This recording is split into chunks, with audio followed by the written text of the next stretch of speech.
I would be telling myself if I was a full-time pastor. And that is, yes, God has called me to do this, and He has gifted me to do this, and it honors Him to do this.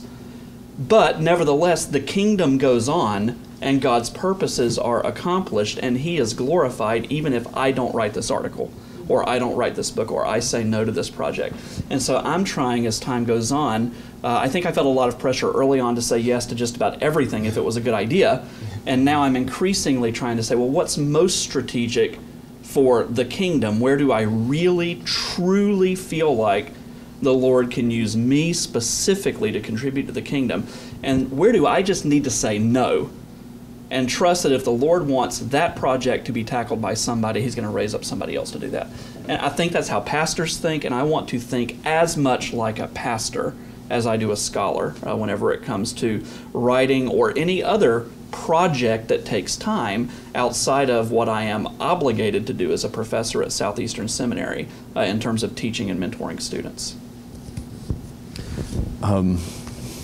Thank you all for sharing on that. That's wise words for all of us. I think that's a temptation that scholars are sometimes, or young scholars are sometimes, shocked to find is that they have this, they want to do well in scholarship, but they also need to do well in other areas of their life as also.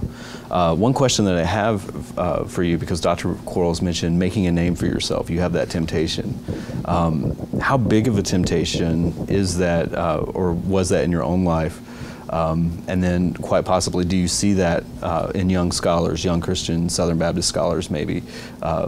And what would you say to address that temptation just to them, or what advice would you give them to